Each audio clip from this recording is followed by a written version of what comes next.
सावधान।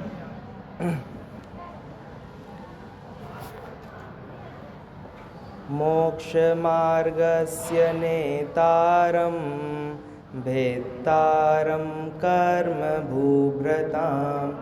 ज्ञातारं विश्वतत्त्वानां वन्दे तद्गुणलब्धये। अनिर्वारोद्रेकस्त्रिभुवनजयी कामसुभटः कुमारावस्थायामपि निजबलाद्येन विजितः स्फुरन्नित्यानन्दः प्रशमपदराज्याय सजिनः महावीरस्वामी नयनपथगामी भवतु मे। कोई भी वस्तु हमारे चित्त में प्रवेश करती है किसी न किसी इंद्रिय के माध्यम से करती है। मैं आपसे बोलूं कि आप कोई ऐसे कलर का विचार करो, कलर यानी रंग, जो आज तक आपने देखा ना हो। सोचो, एक ऐसा रंग सोचा जाए जो आज तक हमने देखा ना हो। कोई ऐसा एक टेस्ट माइंड में सोचा जाए। जैसे मैं को समय सार की 50वीं गाथा आप सोच सकते हो, लेकिन जिसने आज तक पढ़ी नहीं है वो क्या सोचेगा।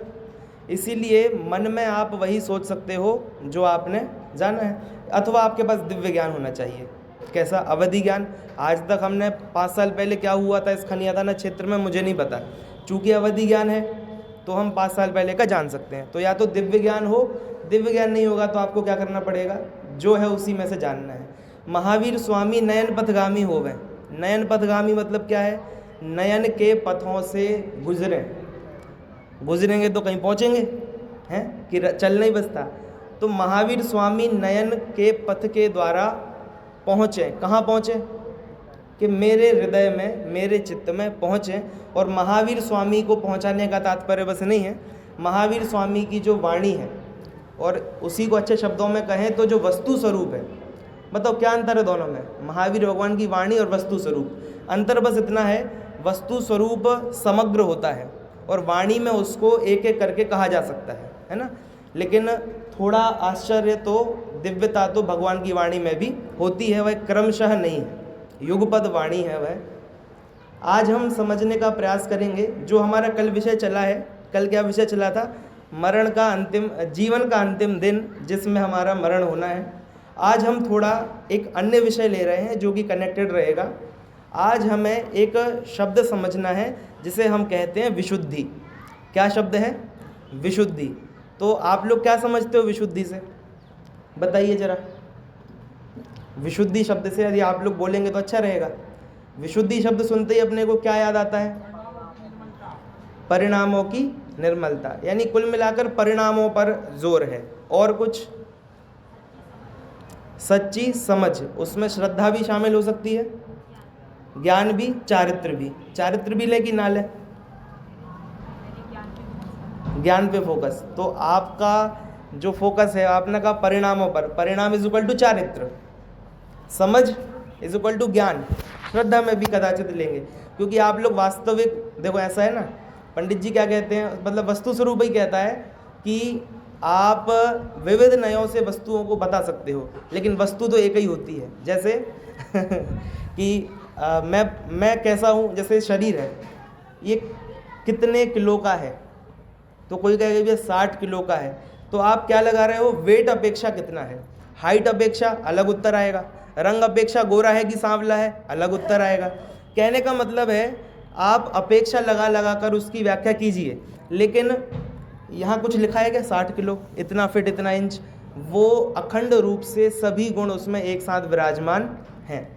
ऐसे ही आत्मा है, हम कहते हैं अनंत गुणों का समूह। क्या कहते हैं? कोई भी द्रव्य है वह क्या है? गुणों का समूह, लेकिन वास्तविकता में देखा जाए वह एक ही है। जैसे मैंने आपसे कहा कि आप कहोगे भैया पर्यायार्थिक नय से अनंत गुण हैं और द्रव्यार्थिक नय से तो एक ही है। आप निश्चय व्यवहार लगा लीजिए, निश्चय से तो कैसा है? एक, और व्यवहार से कैसा है? अनेक। लेकिन मुझे बताओ एक है कि अनेक है वास्तविकता में? भाई वास्तविकता मतलब समझ रहे हैं आप कि भैया ये गोरा है कि सांवला है, कि भैया किसी गोरे और ज़्यादा गोरा हो उस अपेक्षा क्या है कि थोड़ा कम गोरा है, सांवला कह दो, और कोई बिल्कुल ही सांवला है उस अपेक्षा थोड़ा।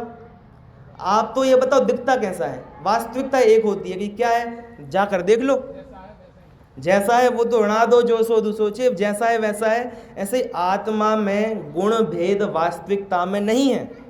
जैसे मैं कहूँ मेरे हाथ में लग गई, क्या कहूँ मैं, अब मैंने कि मेरा हाथ अलग से है क्या, अच्छा यदि मेरा हाथ मुझसे अलग हो तो इसको अलग रख दो तो भी मैं बचना चाहिए, क्योंकि मैं तो हाथ से अलग हूँ।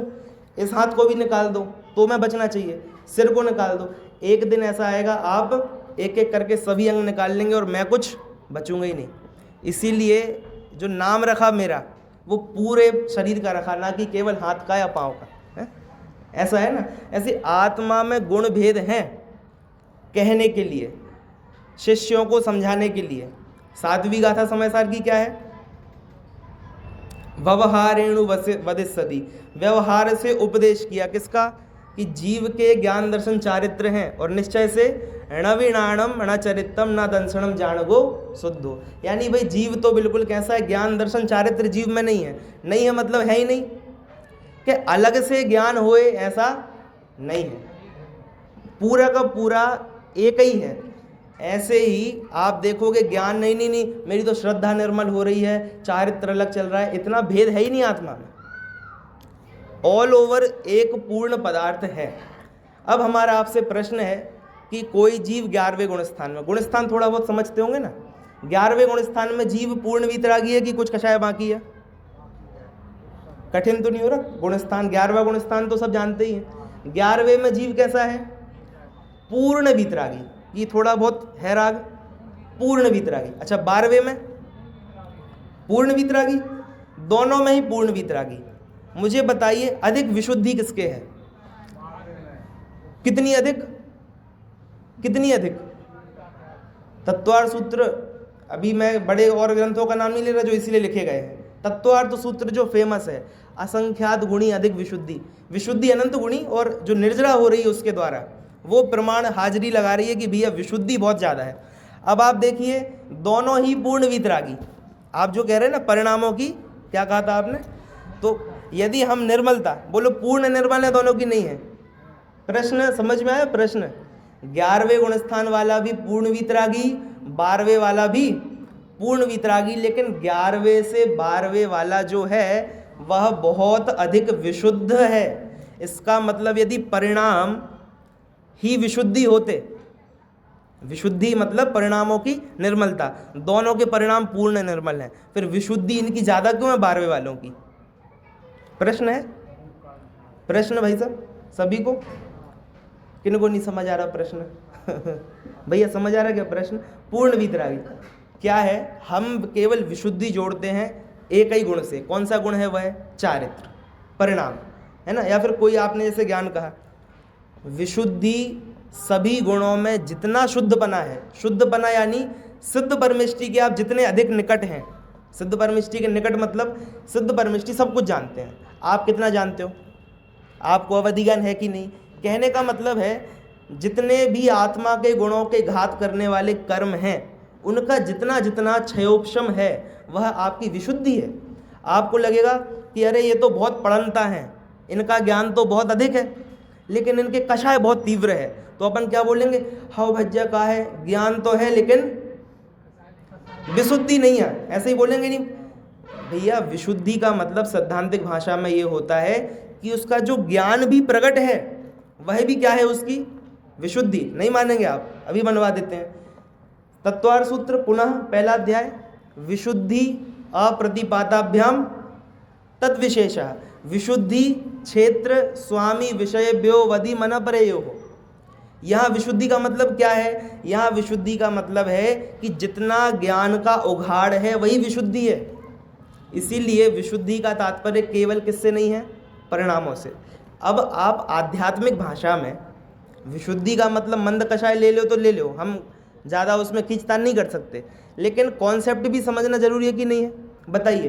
तो दोनों की कषाय पूरी चली गई 11वें और 12वें वालों की, लेकिन 11वें वाले ने क्या किया, केवल मोहिनीय पर कार्य किया, ज्ञानावरण दर्शनावरण पर कार्य उतना नहीं है। लेकिन जो 12वें वाले हैं यानी जो छपक श्रेणी से चढ़े हैं वो क्या कर रहे हैं, जितना काम मोहिनीय का कर रहे हैं उतना ज्ञानावरण दर्शनावरण, अगले अंतर्मूर्त क्या होना है 12वें वाले को, केवल ज्ञान केवल दर्शन अनंत वीर।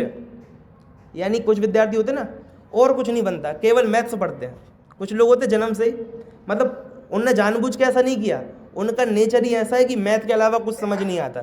सो मैथ में तो आए फर्स्ट और बाकी सब्जेक्ट में 100 में से 50 55 तो टॉप नहीं कर पाते ना, दिक्कत ये है। और ये जो छपक श्रेणी वाले हैं 12वें गुण स्थान में, ये टॉप तो नहीं आए मैथ में, इनके आए थे 100 में से 100 उपशम श्रेणी वालों के, इनने मैथ में लाए 95 और बाकी सब में भी 90+।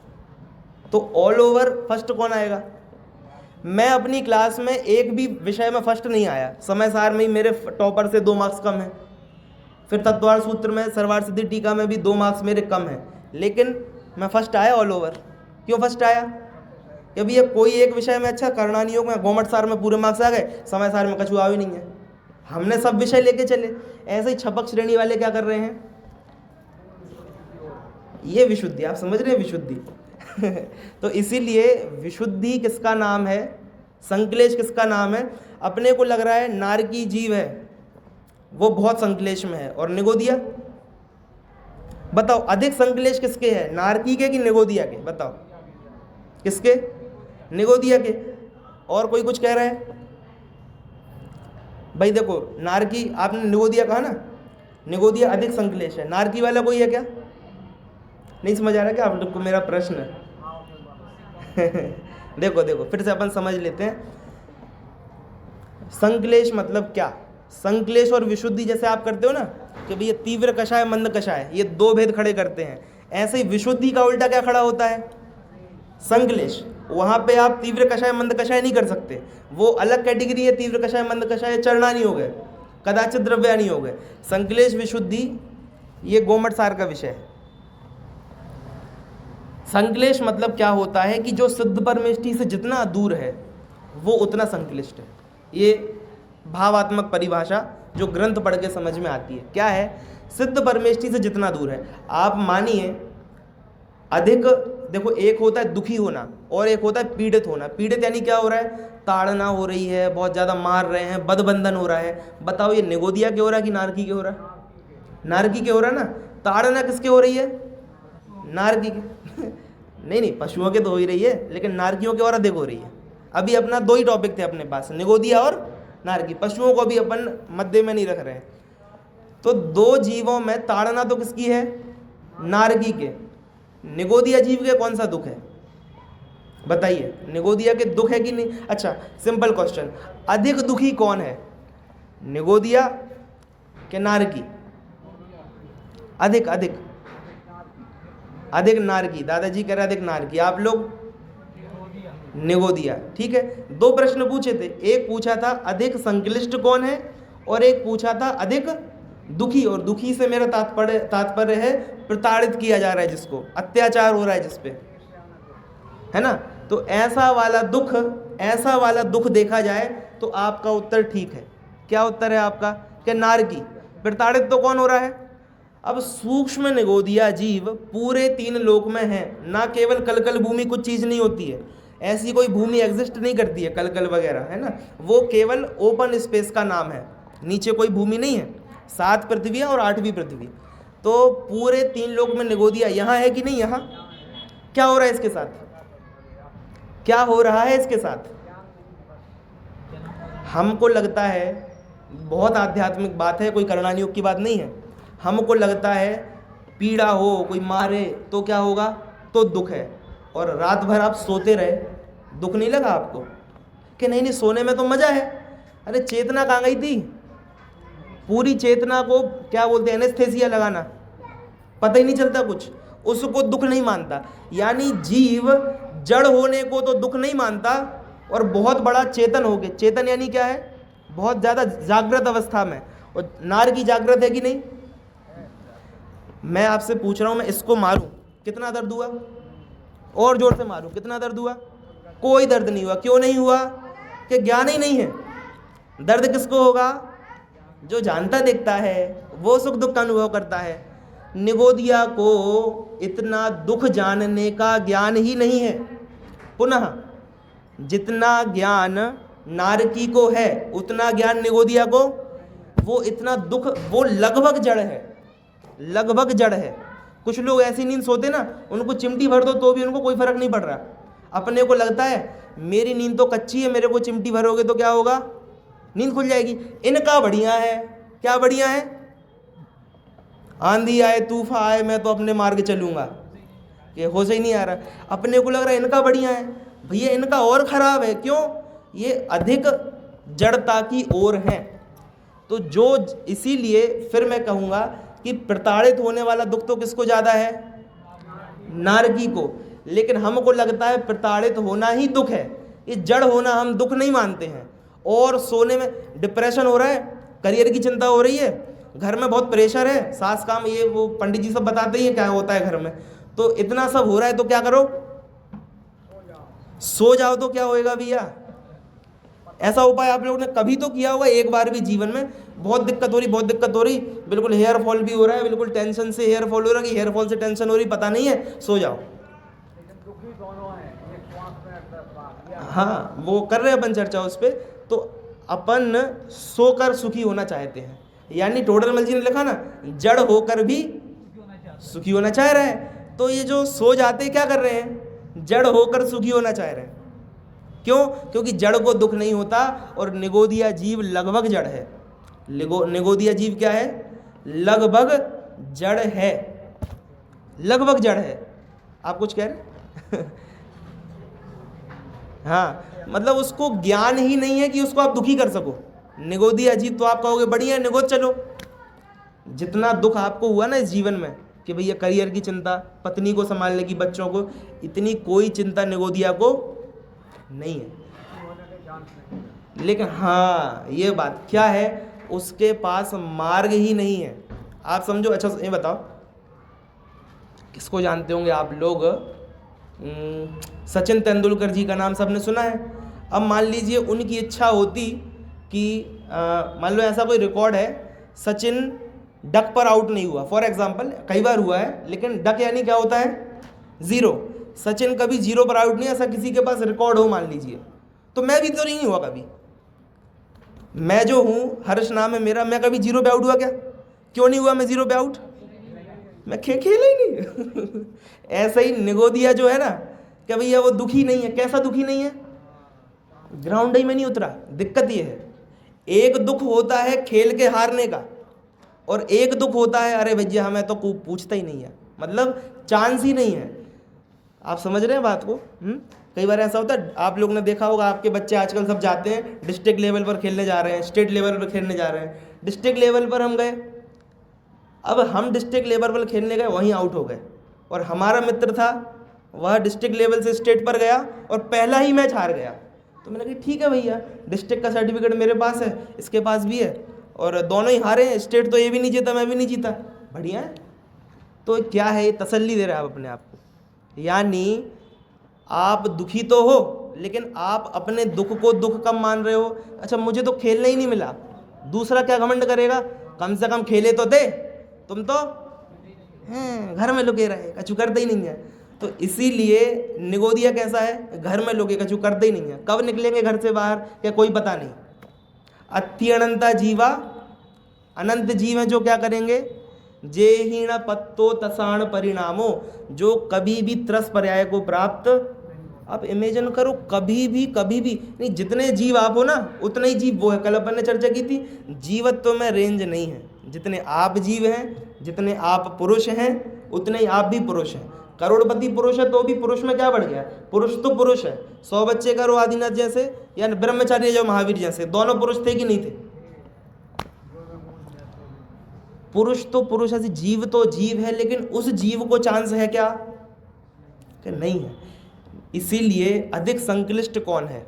अब मेरा प्रश्न है, विशुद्धि का मतलब क्या बताया था?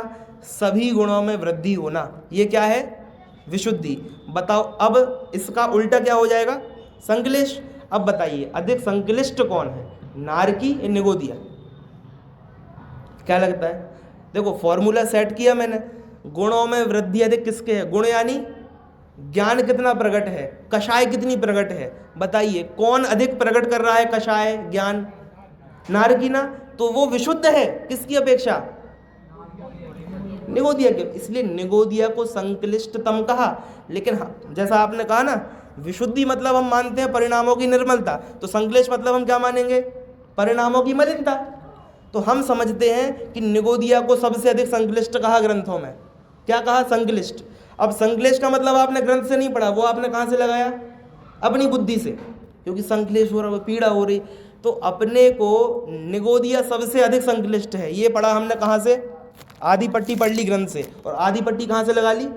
और जोड़ दिया। इसलिए निगोदिया को तो बहुत कषाय होती है, उसकी कषाय शक्ति ही नहीं है जितनी आप कर सकते हो। अब तो चिल्ला दो ना, आदमी है, कोई किसी को गुस्सा आ जाए, को हमारी सुनता ही नहीं है, इतना गुस्सा करने की तो उसकी है ही नहीं योग्यता। यानी अधिक कषाई कौन है? नारकी। अधिक संक्लिष्ट कौन है? निगोदिया।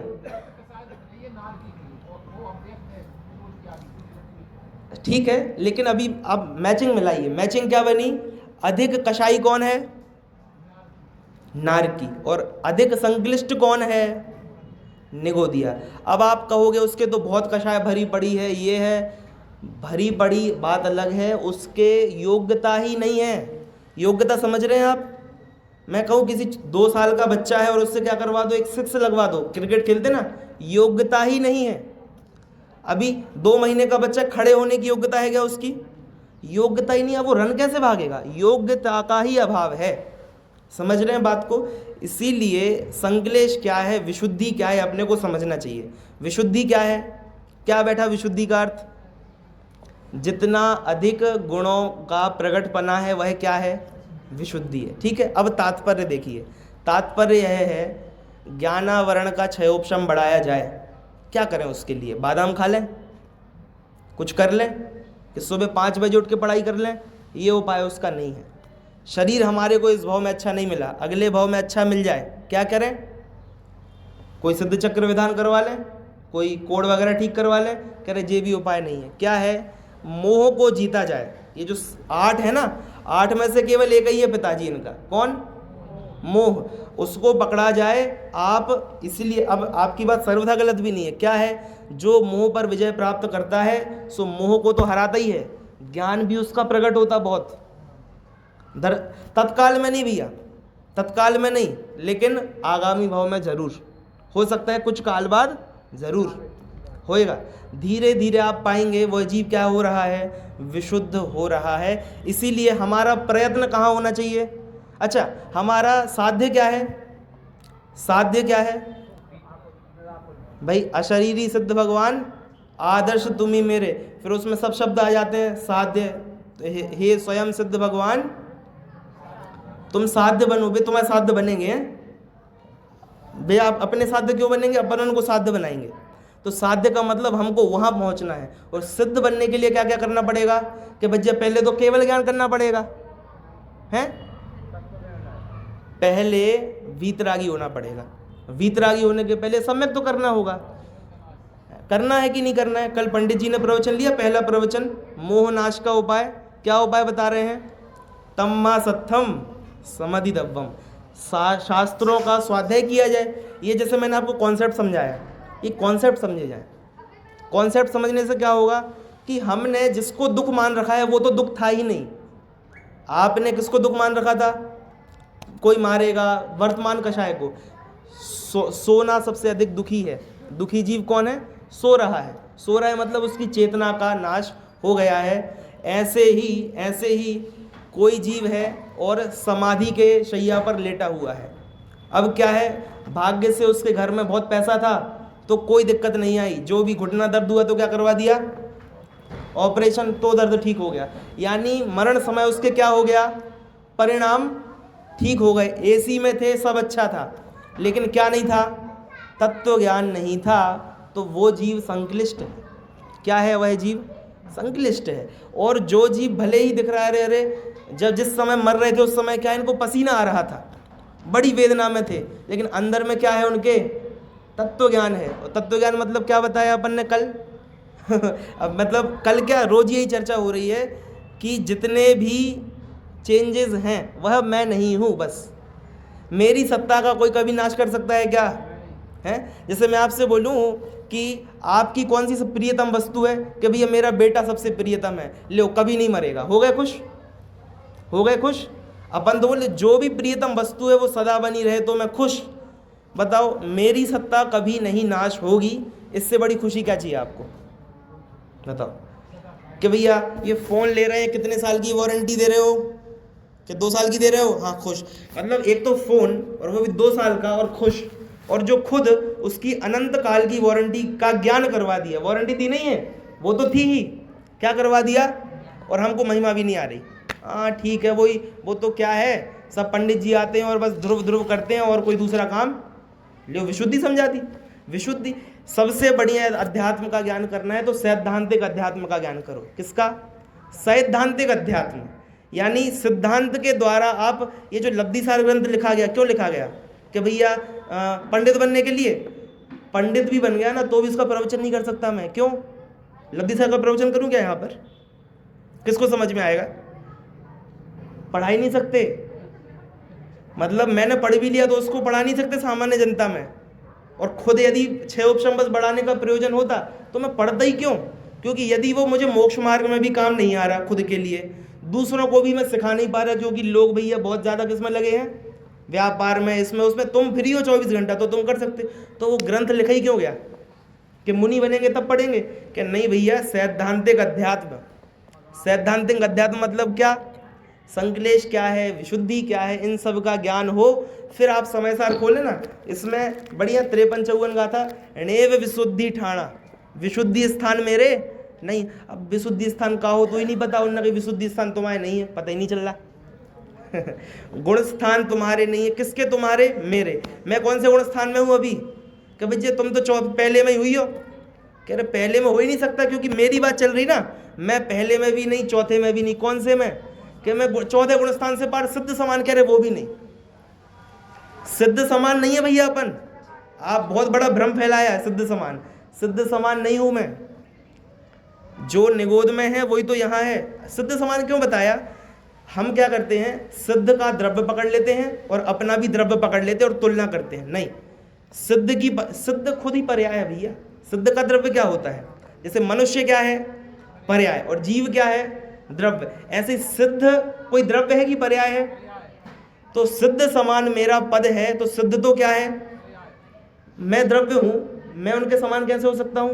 यदि कभी तो कहते हैं जो जानता अरिहंत को, तो कभी तो अरिहंत खड़ा कर देते, कभी बोलते हैं, क्या बोलते हैं, एक अरिहंत हो गए, फिर कभी क्या बोलते हैं, सिद्ध समान सदा पद मेरो। मैं अरिहंत समान हूं कि सिद्ध समान हूं? फिर कहते जो निगोद में सोई मुझ में। कभी कोई होता ना भैया, पहले तो बहुत विनय करेंगे और थोड़ी दिक्कत हो गई है तो कछु नहीं आता, मतलब आइए आइए भाई साहब आइए, और फिर ऐसे बुलाया और बेइज्जती कर दी कि भैया हाँ तुम अरिहंत समान, हाँ तुम सिद्ध समान, हाँ तुम निगोदिया समान। भाई मुँह उतर गया मेरा, मैं हूँ किसके समान? कह रहे सभी समान है।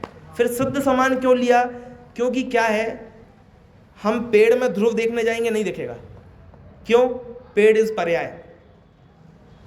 पेड़ क्या है? पर्याय, और नष्ट हो जाएगा। लेकिन सिद्ध कैसी पर्याय है? अविनाशी। तो जैसी उनकी पर्याय है ऐसा तुम्हारा क्या है? द्रव्य। तो सिद्ध समान सदा पद तेरो, ये बच्चों को समझाने के लिए था। बच्चों को मतलब कि जौन को सिद्ध परमेष्टि में द्रव्य नहीं देख पा रहा हो ना, उनसे कह रहे बच्चा पर्याय देख लो, कोई दिक्कत नहीं। फिर से देखो, बहुत गहरी बात बोल दी हमने। क्या कह दिया? जिनको किसी एक निगोदिया में द्रव्य स्वभाव नहीं दिख रहा, किस पर दृष्टि जा रही केवल, तो उसको लग रहा है अरे अरे एक श्वास में 8-10 बार अरे अरे अरे बहुत दुखी है।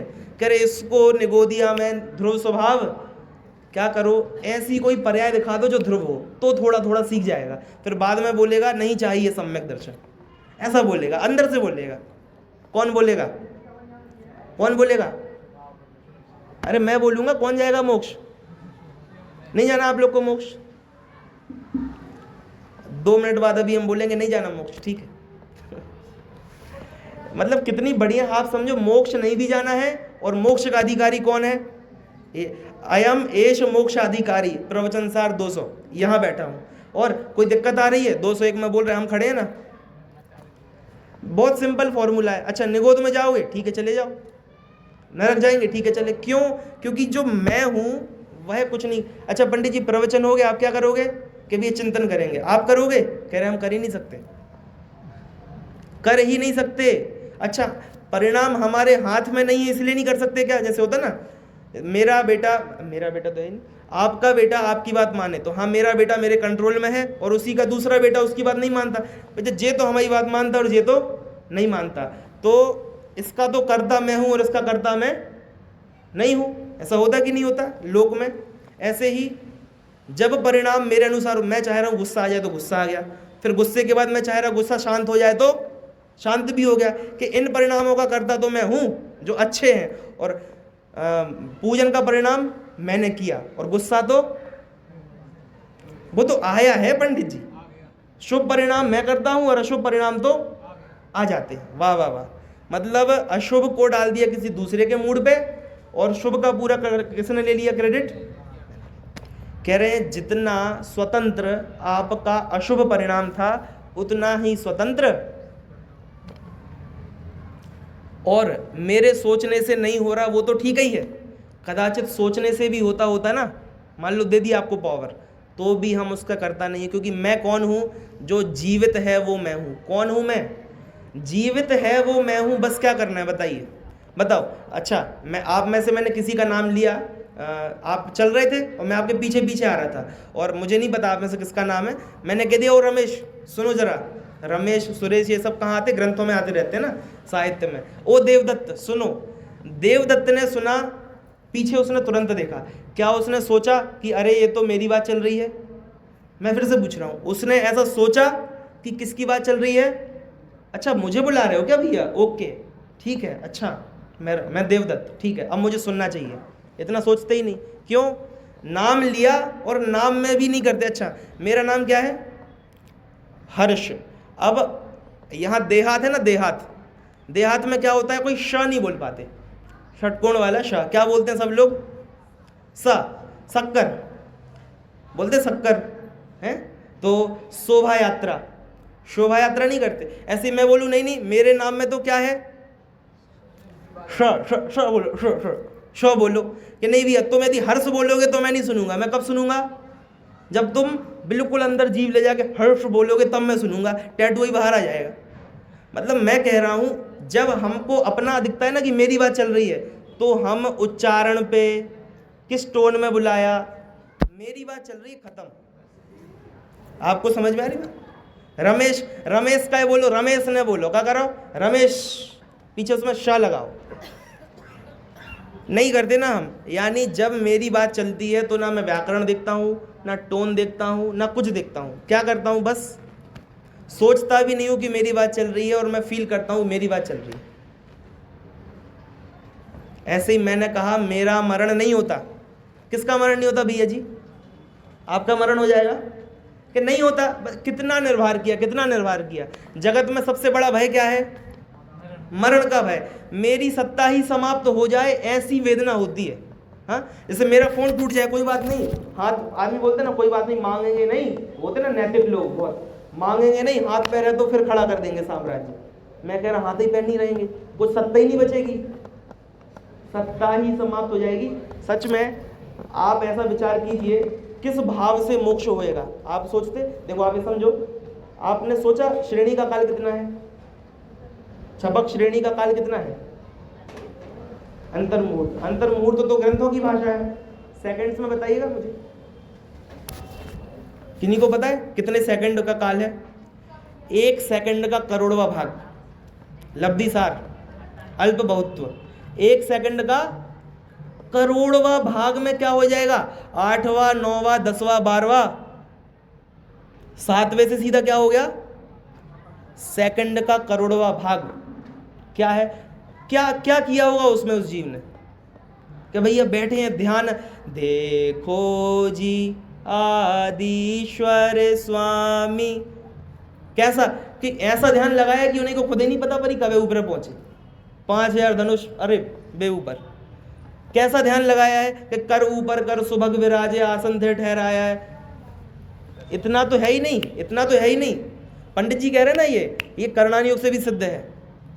प्रथमोपशम में 5 मिनट तक, प्रथमोपशम कब होएगा भैया, क्या उम्मीद है आपको, क्या उम्मीद है प्रथमोपशम कब होएगा? कि कभी कोई ऐसा दिन आएगा जब मैं 10 मिनट तक तो मुझे पता ही नहीं चलेगा क्या हो रहा। यही इमेज बनी कि नहीं बनी सबके? 10-15 मिनट तक तो पता ही नहीं चलेगा कि क्या चल रहा है। वो पक्का से झपकी होगी, सम्यक दर्शन नहीं होगा। कल ऋषभ भैया ने बोला, वस्तु स्वरूप ने बोला, क्या बोला? जितना आनंद स्त्री भोग के काल में है उतना ही आनंद आत्मानुभूति के काल में है। जस्ट मंद कषाय है, और एडिशन क्या है उसमें? मंद कषाय। आप जाकर आप बोलोगे नहीं भैया, लोग सब पंडित जी तो क्या बोलते हैं, तुम्हें जो सम्यक दर्शन नहीं है तुम्हें तो क्या हो रही है, मंद कषाय। और आप तो उल्टो बोल रहे हैं कि आत्मानुभूति में मंद कषाय के अलावा कुछ है ही नहीं। और जितना आनंद है उसका, वह तो अन्य स्थान पे भी आनंद किस बात का, मेरा कभी नाश नहीं हो सकता। बताओ कितनी गजब की बात है, मेरा नाश नहीं कर सकते आप। बोलते ना किसी ने बहुत पढ़ाई कर ली, बहुत पढ़ाई कर ली, पूरी की पूरी गाइड टेक्स्ट बुक सब याद कर ली, और उसको कॉन्फिडेंस है कि फर्स्ट तो कौन आएगा, मैं ही आऊँगा। कुछ हो ही नहीं सकता, उसको पता ही है कि कौन आएगा फर्स्ट। उस बच्चे का कॉन्फिडेंस देखो आप कहाँ होता है। ऐसे ही मेरा नाश करके बता दो आप, निगोद का उदय करवाओगे? वैसे तो वास्तव में देखा जाए 148 कर्म है भैया, पृथ्वी जल अग्नि वायु नाम का कोई कर्म ही नहीं है। जैसे आप एक इंद्रिय बनोगे तो एक इंद्रिय जाति नाम कर्म का उदय होगा। 2 इंद्रिय में पृथ्वी जल अग्नि वायु का अलग अलग कर्म नहीं है, पूरा का पूरा एक इंद्रिय जाति में। लेकिन वीरसेन स्वामी कह रहे तीसरी पुस्तक में कि भैया घोड़ा बनने का कोई कर्म ही नहीं है, हाथी बनने का कोई, एक नाम कर्म में एक हाथी रखते, कह रहे तुम्हें घोड़ा बिल्ली चूहा जितने दिख रहे हैं ना, जितने दिख रहे हैं उतने कर्म होते हैं। जाओ, जितने होते हैं, जितने तुमको दिख रहा है उतने कर्म होते हैं। लेकिन फिर समय सार क्या कह रहे हैं, कछऊ होगा, कुछ भी हो गया, क्या हो गया, जीव जीव का जीव ही रहा। बताओ कितना, मतलब इससे बड़ी बात दुनिया में है नहीं, इससे बड़ी संपत्ति दे सकते नहीं। वो पहले दिन जब मैं आया था 22 तारीख को, शायद आप ही कह रहे थे कि 50,000 रुपये में सम्यक दर्शन देंगे तो ले लेंगे क्या, ले लेंगे क्या? कि हाँ भैया ले लेंगे 50,000 में। कैसे 50,000 में? 10 दिन है 10 लक्षण के, रोज़ आप कितना मुनाफा कमा पाओगे? नॉर्मल कोई अच्छा भी होगा तो 5,000 का मुनाफा एवरेजली होता है। तो 10 दिन तक आप क्या मत करो, व्यापार मत करो, 50,000 हो जाएंगे। वो कह रहे कोई दिक्कत नहीं है, सम्यक दर्शन भी नहीं चाहिए। ऐसे जीव को सम्यक दर्शन होगा, बताओ आप। आप लोग ने दादा कहती प्रवचन सुना हो, भैया शादी होगी, अच्छी लड़की चाहिए, किसको? देखो समझ लो, मैं नहीं बोल रहा, दादा बोल रहे हैं, है ना। क्या मेरी एज छोटी है तो थोड़ा अच्छा नहीं लगता, लेकिन दादा बोल रहे हैं अपने विद्यार्थियों को जो उनके बेटे समान है। कोई पिता अपने पुत्र से क्या बोले कि लड़की नहीं मिल रही, लड़की नहीं मिल रही, अच्छी लड़की आजकल तो बची ही नहीं है, कोई पता ही नहीं, सब बाहर। कह रहे क्या करिए जाए, अच्छी शादी करनी, अच्छी लड़की से, तो क्या करो, अच्छी लड़की ढूंढो ढूंढो। ये उपाय नहीं है, क्या है, ये मुंडी है ना, मुंडी, इसको लड़कियों में मत घुमाओ कि कौन सी अच्छी है। क्या करो,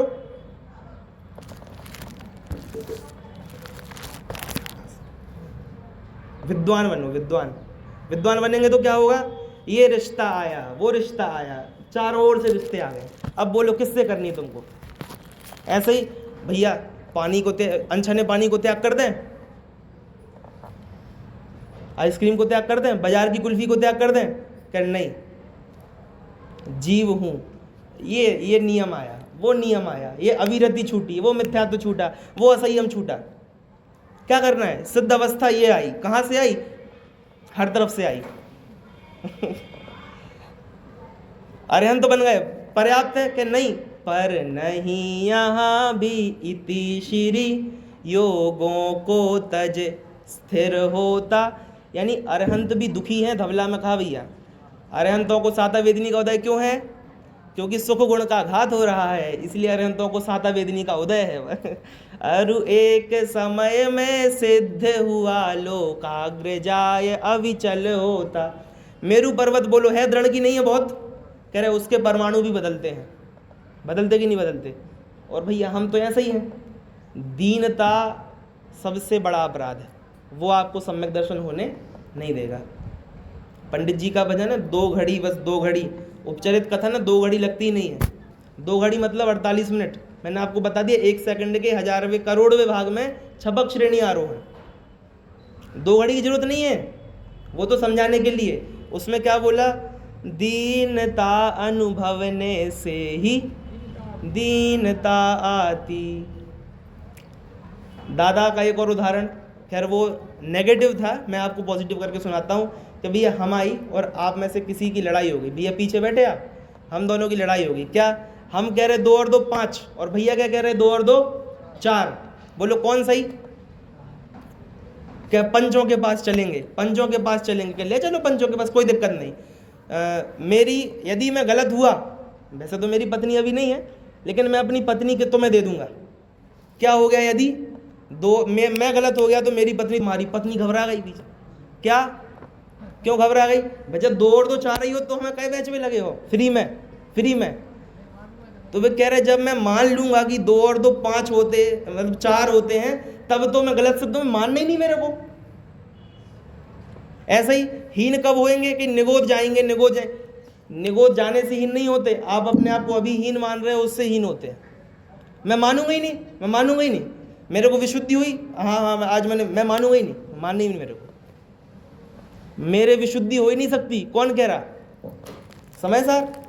समय सार जी में लिखा नहीं लिखा, णेव विशुद्धि ठाणा, नेव संयम लब्धि ठाणा, णेव गुण ठाणा, कुछ भी नहीं है, मतलब हम यहाँ तक तो आ जाते हैं, जैसे थोड़ा नया अध्ययन चालू करते हैं ना, तत्वार्थ सूत्र का अध्ययन चालू किया, अच्छा मैं तो समझता था क्षय उपशम तो कहाँ होता है, जीव का, लेकिन अब गोमठ सार पढ़ के मुझे पता चला क्षय उपशम तो कर्मों की अवस्था है। क्षय उपशम उदय क्षय उपशम, ये 4 अवस्थाएं किसकी हैं? तो अभी तक समझता था क्षय उपशम तो जीव का होता है, हम कहते भी हैं पंडित जी का क्षय उपशम तो बहुत अच्छा है, आज मुझे पता चला क्षय उपशम तो किसका होता है? कर्मों का। ओहो पंडित जी, लेकिन क्या हो गया? कह रहे उदय उपशम क्षय उपशम तो सब कर्मों का है ही, और क्षय उपशम जन्य जो ज्ञान है वह तो आपका है क्या? नहीं। मैं की परिभाषा आप लोग लिखिए अपनी अपनी डायरी। अब डायरी तो वैसे अपन यूज ही नहीं करते, क्योंकि जो दिन में 24 घंटे पढ़ाई करता है, पढ़ाई 24 घंटे का मतलब जब मिले तब पढ़ाई करता है, वो तक एक अपने पास कॉपी रखता है, और हमको कितना समय मिलता है? 1 घंटा 2 घंटा, तो भी हम कॉपी नहीं रखते। बढ़िया, कोई बात नहीं। तो अपने को लगता है अपना तो क्या है, अपना टारगेट ही नहीं है ज़्यादा, इसलिए अपन निश्चिंत हैं। किसको अपन पेन कॉपी उठाकर एक बार लिखने का प्रयास तो करो, मैं मतलब क्या, आप क्या शब्द लिखोगे? मैं शब्द के बाद आप दूसरा शब्द लिखकर बता दो, नहीं लिख सकते आप। मैं लिख दिया ना, उतना ही मैं, नहीं समझ में आ रही बात? मैं लिख दिया, उसके बाद क्या लिखना है? ज्ञान का पिंड खत्म कर दिया आपने, पूरा नष्ट कर दिया। क्यों नष्ट कर दिया? बोलने जाते हैं आनंद खत्म हो जाता है। हमारी मम्मी जी खीर बनाई अथवा कुछ भी मेरी फेवरेट डिश बनाई, अब उनने दिया खाने लगे, तो ध्यान नहीं रहा कैसे बना, बोल रहा है, बताना पड़ता ना कैसा बना। अपन 2-3 गिलास खा लिए, मम्मी पूछती कैसा बना, तो ये ने कुछ बोला नहीं, मतलब बिगड़ गया होगा, ऐसा वो सोचते हैं। एंड महिला ऐसा सोचती है, कछु कह नहीं रहा तो क्या होगा भैया, घर को माहौल ख़राब कर वो नहीं चाहत, यही से चुपाई है। ऐसा नहीं है भैया, हम उसमें लीन हो गए थे, इसलिए मैंने बोला नहीं। और खाते खाते आपने बोला कैसा बना, तो मैं सुन नहीं पाया, अच्छा क्या बोला आपने। ऐसा हुआ होगा कभी ना कभी आपके साथ, क्यों होता है? कितना समय भी है अभी। तो कुल मिलाकर बात इतनी है, शब्द बोला और आपका आनंद नष्ट। कुल मिलाकर फील करने की वस्तु है धर्म। और एक दिन और अभी अवसर आया था, उस दिन कहा था धर्म पंगु होता है, ये चर्चा हुई थी। पंगु मतलब क्या होता है? जिसके पैर में दिक्कत है। धर्म कैसा पंगु है? धर्म पंगु है मतलब लंगड़ा है। लंगड़ा क्यों है? बिना सहायता के नहीं चल सकता। उसी प्रकार इस जगत में धर्म है तो कहाँ पर है? किसी ना किसी धार्मिक जीव में है। बोलो धर्म कहाँ है? ये धर्म है क्या? धर्म है क्या? इन्हीं पेजों पर आप क्वांटम फिजिक्स की किताबें भी छाप सकते थे। ये धर्म नहीं है। जिस धातु से प्रतिमा बनी है उससे कोई लोग कुछ और बना लेते, वो भी धर्म नहीं है। धर्म कहाँ है? मैं जीव हूँ, बस खत्म। और एक दिन मतलब मैं जीव हूँ, 3 बातें पुनरुक्ति है। चाहे मैं बोल दो, चाहे जीव बोल दो, चाहे हूँ बोल दो, तीनों एक ही है। इज इक्वल टू, सब समान है। मैं क्या हुआ? जीवित, जीव हूँ, बात पूरी है, सिंपल है। तो इसीलिए धर्म पंगु का मतलब क्या है कि भैया सम्यक दर्शन ऐसा खुला नहीं घूमता, ध्रुव का आश्रय खुला नहीं घूमता। कहाँ घूमता है कि ज्ञानियों के हृदय में। हृदय मतलब क्या है? कोई हृदय, देवों के हृदय नहीं होता भाई साहब, नहीं होता ना। हृदय तो किसके होएगा?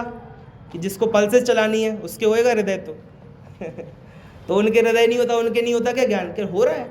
हो रहा है पंडित जी आप, ठीक है ना। तो कुल मिलाकर बात ऐसी है कि कल हमने चर्चा की थी, अंतिम समय में क्या भावना रखता हूँ, कैसा मेरा स्वरूप होना चाहिए।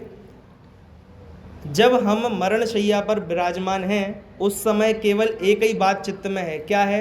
कि मरण के बाद भी उतना ही मैं हूँ जितना मरण के पहले, विग्रह गति में भी मैं समान हूँ। मैं सदा से आत्मा ही हूँ, आगे भी आत्मा ही रहूँगा, चाहे ढरक जाऊँ चाहे निगोद जाऊँ, जहाँ ले जाना हो आप ले जाओ, मैं बैठा हूँ। चलिए अभी हम भाई हर्षजी शास्त्री फुटेरा